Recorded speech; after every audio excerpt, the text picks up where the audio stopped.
സമീപകാലത്ത് കേരളം കേട്ട ഏറ്റവും ദൗർഭാഗ്യകരവും എന്നാൽ അതിലേറെ ഞെട്ടിക്കുന്നതുമായ ഒരു വാർത്തയാണ് ഇപ്പോൾ തിരുവനന്തപുരം ആറ്റുകാലിൽ നിന്നും പുറത്തു വരുന്നത്. വർക്കല സ്വദേശിനിയായ 27 വയസ്സുള്ള ഒരു യുവതി കേവലം 1.5 വർഷം മാത്രം ആയുസ്സുണ്ടായിരുന്ന തൻ്റെ വിവാഹ ജീവിതം അവസാനിപ്പിച്ച് ആറ്റുകാലിലെ വാടക വീട്ടിൽ ജീവനൊടുക്കിയിരിക്കുന്നു. കേവലം ഒരു കുടുംബ വഴക്കിൻ്റെ പേരിലുണ്ടായ സാധാരണ ആത്മഹത്യ ഇതിനെ തള്ളിക്കളയാൻ വരട്ടെ. മരണശേഷം പുറത്തു വരുന്ന ഓരോ വിവരങ്ങളും വിരൽ ചൂണ്ടുന്നത് ഗാർഹിക പീഡനത്തിനെല്ലാം അപ്പുറം വലിയൊരു ആസൂത്രിതമായ വഞ്ചനയിലേക്കും ക്രിമിനൽ പശ്ചാത്തലത്തിലേക്കുമാണ്. ഈ മരണത്തിന് ഉത്തരവാദിയായ അതുൽ എന്ന ഭർത്താവ് കെട്ടിപ്പൊക്കിയ നുണകളുടെ ചില്ല് കൊട്ടാരമാണ് ഇപ്പോൾ നാട്ടുകാർക്കും പോലീസിന് മുന്നിൽ തകർന്നടിഞ്ഞ് വീഴുന്നുകൊണ്ടിരിക്കുന്നത്.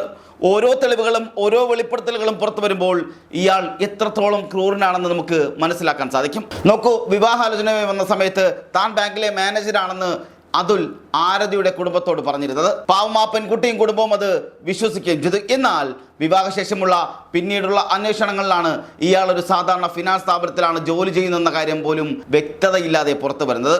തുടക്കം മുതലേ ഇയാളുടെ പെരുമാറ്റത്തിലും കാര്യങ്ങളിലും കല്ലുകടികൾ ശ്രദ്ധയിൽപ്പെട്ടിരുന്നത് കൊണ്ട് തന്നെ ബന്ധുക്കൾക്കാർക്കും ഈ വിവാഹത്തോട് താല്പര്യമില്ലായിരുന്നു. ബന്ധുക്കളൊക്കെ തുടക്കത്തിൽ തന്നെ ശക്തമായി എതിർത്തൊരു വിവാഹമായിരുന്നു ഇത്. പക്ഷേ 1.5 വർഷം മുമ്പ് നടന്ന ആ വിവാഹം ഒടുവിൽ ആ പെൺകുട്ടിയുടെ വലിയൊരു ദുർവിധിയായി മാറിയിരിക്കുകയാണ്. വിവാഹ സമയത്ത് 50 പവൻ സ്വർണ്ണമാണ് ആരതിയുടെ കുടുംബം അവൾക്ക് നൽകിയത്. എന്നാൽ ഒരു സുഖലോലുപനായ ഭർത്താവ് ചെയ്യേണ്ടതെല്ലാം അതിൽ കൃത്യമായി നടപ്പാക്കുകയായിരുന്നു. പല ഘട്ടങ്ങളായി ആരതിയുടെ ഈ 50 പവൻ സ്വർണവും ഇയാൾ പണവും കൈവയ്ക്കുകയും പലപ്പോഴായും പണയം വയ്ക്കുകയും ഏറ്റവും ഒടുവിൽ 8 ലക്ഷം രൂപയ്ക്ക് ആ സ്വർണം മുഴുവൻ വിൽക്കുകയും ചെയ്തു. ഈ പണം കൊണ്ട് ഇയാൾ ചെയ്തത് എന്താണെന്നറിയുമോ? ആഡംബരമായി നടക്കാനൊരു കാർ വാങ്ങി. ആ കാറിലായിരുന്നു പിന്നീടുള്ള കറക്കവും അങ്ങോട്ടും ഇങ്ങോട്ടുള്ള നടക്കലുമെല്ലാം. കൊടുത്ത സ്വർണമെല്ലാം ദൂർത്തടിച്ച് തീർത്ത ശേഷവും അതുലിൻ്റെ പണത്തോടുള്ള ആർത്തി അവസാനിച്ചിരുന്നില്ല.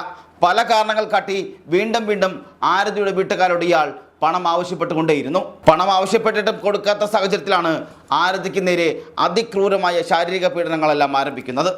അതുൽ ആരതി എന്തുമാത്രം മൃഗീയമായാണ് ഉപദ്രവിച്ചിരുന്നത് എന്ന് തെളിയിക്കുന്ന ഞെട്ടിക്കുന്ന വിവരങ്ങളാണ് ഇപ്പോൾ പുറത്തു വരുന്നത്. ഇയാൾ ശാരീരികമായി ഉപദ്രവിച്ച വിവരങ്ങൾ ആരതി തന്റെ അമ്മയെ കൃത്യമായി അറിയിച്ചിരുന്നു. താൻ നേരിടുന്ന ക്രൂരമായ മർദ്ദനങ്ങളുടെ ചിത്രങ്ങളും ദൃശ്യങ്ങളും അടക്കം ആരതി അമ്മയ്ക്ക് വാട്സാപ്പിൽ അയച്ചു നൽകിയിരുന്നു.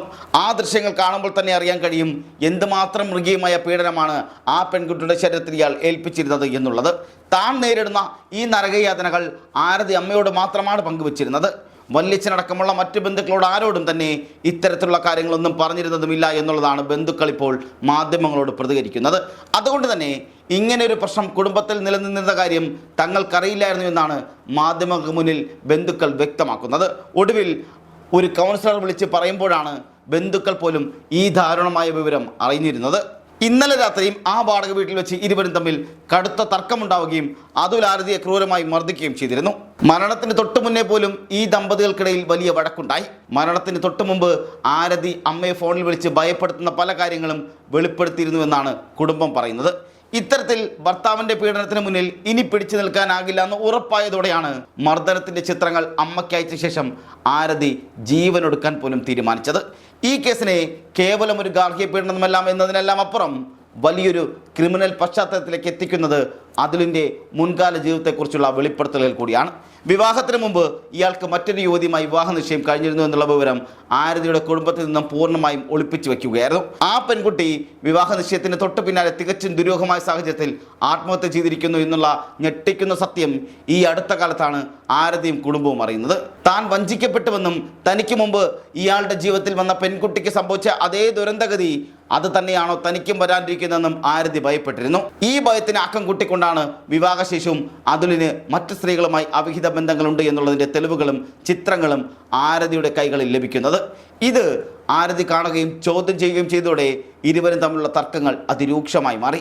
ഈ ചിത്രങ്ങൾ കണ്ട് മാനസികമായും പൂർണ്ണമായും തകർന്ന നിലയിലായിരുന്നു ആരതി ഉണ്ടായിരുന്നത്. സ്വാഭാവികമായും ഒരു ഭാര്യയ്ക്കും സഹിക്കാൻ കഴിയാത്ത കാര്യങ്ങളാണ് തൻ്റെ കൺമുന്നിൽ നടക്കുന്നതെന്ന് കണ്ടതോടെ അവൾ ശബ്ദമുയർത്തി തുടങ്ങി, ചോദ്യങ്ങൾ ചോദിച്ചു തുടങ്ങി.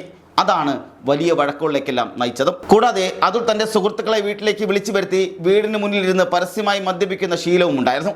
ഇതും ആരതി ശക്തമായി വിലക്കിയിരുന്നു. ഇത്തരത്തിൽ ചെയ്യരുതെന്ന് അവൾ ശബ്ദമുയർത്തി തന്നെ പറഞ്ഞു. എന്നാൽ തൻ്റെ തെറ്റുകൾ ചോദ്യം ചെയ്യുന്ന ഭാര്യയെ ക്രൂരമായി തല്ലിച്ചതയ്ക്കാനാണ് അതുൽ ശ്രമിച്ചത്. അതിലാണ് അതുൽ ആനന്ദം കണ്ടെത്തിയിരുന്നത്. ആരതി ആത്മഹത്യ ചെയ്യുന്ന ആ സമയം ഭർത്താവ് അതിൽ വീട്ടിൽ തന്നെ ഉണ്ടായിരുന്നു എന്നതാണ് ഏറ്റവും വലിയ ദുരൂഹതയായി ബന്ധുക്കൾ തന്നെ ചൂണ്ടിക്കാണിക്കുന്നത്. ഇന്നലെ രാത്രി വഴക്കിന് പിന്നാലെ ഇയാൾ പുറത്തേക്ക് പോയി എന്നാണ് ആദ്യമൊക്കെ പുറത്തു വന്ന വിവരം. എന്നാൽ ഇയാൾ വീടിൻ്റെ സിറ്റ് ഔട്ടിൽ തന്നെ ഉണ്ടായിരുന്നു എന്നാണ് അയൽക്കാരടക്കമുള്ളവർ സാക്ഷ്യപ്പെടുത്തുന്നത്. ഇയാൾ വീട്ടിലുള്ളപ്പോൾ തന്നെ ആരതി മുറിക്കുള്ളിൽ ജീവനൊടുക്കി എന്നുള്ളത് വിശ്വസിക്കാൻ പ്രയാസമാണെന്നാണ് കുടുംബം ആരോപിക്കുന്നത്. രാവിലെയോടെയാണ് ആരതിയെ തൂങ്ങിയ നിലയിൽ കണ്ടെത്തുന്നത്.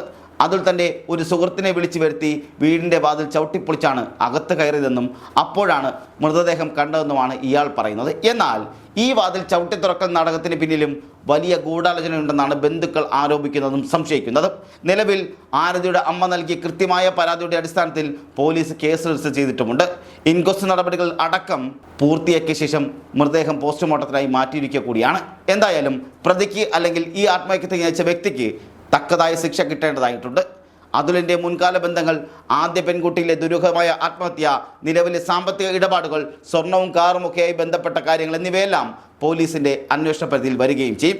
ഈ വഞ്ചകൻ്റെ യഥാർത്ഥ മുഖം പൂർണ്ണമായും നിയമത്തിന് മുന്നിൽ കൊണ്ടുവരണമെന്ന ഉറച്ച നിലപാടിലാണ് കുടുംബമുള്ളത്. വിവാഹമെന്നത് പല പെൺകുട്ടികളുടെയും ജീവിതത്തിൽ മരണത്തിലേക്കുള്ളൊരു വഴിയായി മാറിക്കൊണ്ടിരിക്കുന്ന ദൗർഭാഗ്യകരമായ സാഹചര്യമാണ് ഇന്ന് നമ്മുടെ സമൂഹത്തിൽ ഉണ്ടായിക്കൊണ്ടിരിക്കുന്നത്. ഇത് ആദ്യത്തെ സംഭവമൊന്നുമല്ല. ഒരുപാട് സംഭവങ്ങൾ നമ്മൾ ദിവസേന കണ്ടുകൊണ്ടിരിക്കുകയാണ്.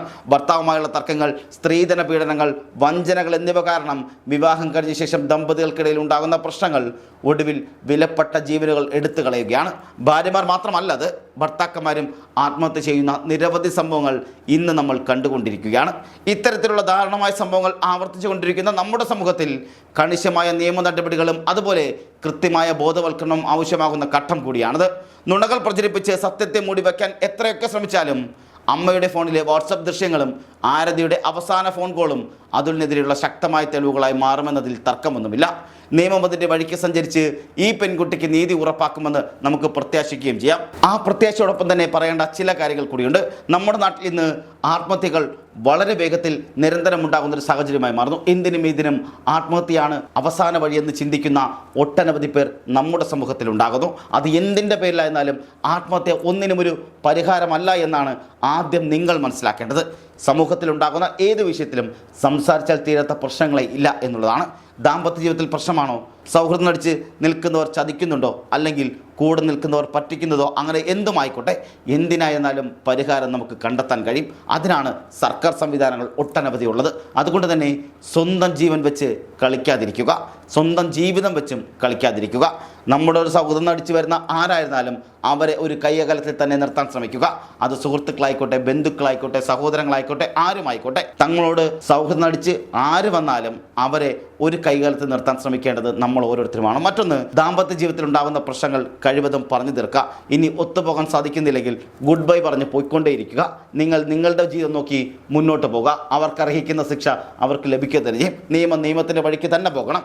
പക്ഷേ അതിനുവേണ്ടി സ്വന്തം ജീവനും ജീവിതവും നശിപ്പിച്ചുകൊണ്ടുള്ള യാതൊരു കാര്യത്തിലും മുൻകൈ എടുക്കാതിരിക്കുക, അതിങ്ങനെ ചെയ്യാതിരിക്കുക. കാരണം ആത്മഹത്യ എപ്പോഴും ഭീരുക്കൾക്ക് മാത്രമുള്ളതാണ്. ജീവിച്ച് കാണിക്കുക എന്നുള്ളതാണ് ഏറ്റവും പ്രധാനപ്പെട്ട കാര്യം. നമ്മൾ ആരാണോ ഉപദ്രവിച്ചത്, നമ്മളെ ആരാണോ ദ്രോഹിച്ചത്, നമ്മളെ ആരാണോ കുറ്റം പറഞ്ഞത്, നമ്മൾക്ക് കഴിവില്ല എന്ന് ആരാണോ പറയുന്നത്, അവരുടെ മുന്നിൽ തൻ്റെ ഇടത്തോടെ നെഞ്ചു വിരിച്ച് ജീവിച്ച് കാണിച്ചു കൊടുക്കുക എന്നുള്ളതാണ് നമുക്ക് ചെയ്യാൻ പറ്റുന്ന ഏറ്റവും വലിയ പ്രതികാരങ്ങളിലൊന്ന് എന്നുള്ളതാണ്. അവിടെ നമ്മൾ പ്രതികാരം ചെയ്യുന്നതിനൊപ്പം തന്നെ ഉണ്ടാകുന്നത് നമ്മൾ നമ്മുടെ ജീവനും ജീവിതവും കൂടിയാണ് കെട്ടിപ്പടുക്കുന്നത്. അതുകൊണ്ട് തന്നെ നമ്മളെ ഇന്ന് തള്ളി പറഞ്ഞവർ, ഇന്ന് വേണ്ട എന്ന് പറഞ്ഞവർ, അതുപോലെ മോശമായി ചിത്രീകരിച്ചവർ, കുറ്റം പറഞ്ഞവർ, കൂടെ നിന്ന് ചതിച്ചവർ ആരായിക്കോട്ടെ, നമ്മുടെ വളർച്ച കണ്ടപ്പോൾ അവർക്കെല്ലാം ചങ്ക് പൊട്ടുന്ന സാഹചര്യം ഉണ്ടാകും. അതാണ് കാണിക്കാനുള്ളത്, അതാണ് ചെയ്യാനുള്ളത്. പകരം ആത്മഹത്യ ഒന്നിനും ഒരു പോൺ വഴിയല്ല എന്നുള്ളത് നമ്മളെങ്കിലും മനസ്സിലാക്കണം. ഇനി എന്ത് തന്നെ പ്രശ്നങ്ങളുണ്ടായിക്കോട്ടെ, അതൊന്നും ആത്മഹത്യക്കുള്ള കാരണങ്ങളല്ല എന്ന് ഇനിയെങ്കിലും മനസ്സിലാക്കുക. എൻ്റെ പ്രിയപ്പെട്ട പ്രേക്ഷകരെ, നിങ്ങളോട് കൂടിയാണത് പറയാനുള്ളത്. മരണം അത് അതിൻ്റെ വഴിക്ക് വന്നോളും. പക്ഷേ നമ്മളായിട്ട് മരണത്തെ തിരഞ്ഞെടുക്കാതിരിക്കുക. അപകട മരണങ്ങളൊന്നും ഉണ്ടാകാതിരിക്കട്ടെ, അതുപോലെ ആത്മഹത്യകളും ഉണ്ടാകാതിരിക്കട്ടെ. ഇത്തരത്തിലുണ്ടാകുന്ന പീഡനങ്ങൾ എന്ത് തന്നെയായിരുന്നാലും അവരെല്ലാം നിയമത്തിൻ്റെ മുന്നിൽ ശിക്ഷിക്കപ്പെടുക തന്നെ ചെയ്യും. അതിൽ യാതൊരു തർക്കവുമില്ല. അവർ ശിക്ഷിക്കപ്പെടുക തന്നെ വേണം താനും.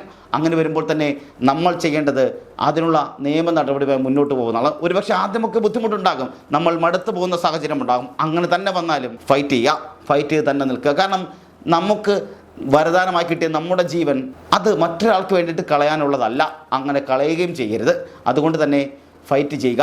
ആ ഫൈറ്റ് ചെയ്താൽ മാത്രമേ നമുക്ക് മുന്നോട്ട് പോകാൻ പറ്റൂ. ഒന്ന് ആലോചിച്ച് നോക്കൂ, എത്രയോ ഭ്രൂണങ്ങളുമായി നമ്മൾ ഫൈറ്റ് ചെയ്തിട്ടാണ് അമ്മയുടെ ഉദരത്തിൽ നമ്മൾ വളരുന്നത്. അവിടെ ഫൈറ്റ് ചെയ്താണ് നമ്മൾ ഈ ലോകത്തേക്ക് വരുന്നത്. അത്രയും വലിയ ഫൈറ്റ് ചെയ്ത് നമുക്ക് വരാൻ പറ്റുമെങ്കിൽ ഇതൊക്കെ നിസ്സാരമായി നമുക്ക് മുന്നോട്ട് കൊണ്ടുപോകാവുന്നതേ ഉള്ളൂ. അതുകൊണ്ട് തന്നെ മരണം ഒന്നിനും ഒരു പോൻ വഴിയല്ല എന്നുള്ളത് പ്രിയപ്പെട്ട പ്രേക്ഷകരെ, പ്രിയപ്പെട്ട സഹോദരങ്ങളെ, നിങ്ങളൊന്ന് മനസ്സിലാക്കുന്നത് നല്ലതാണ്.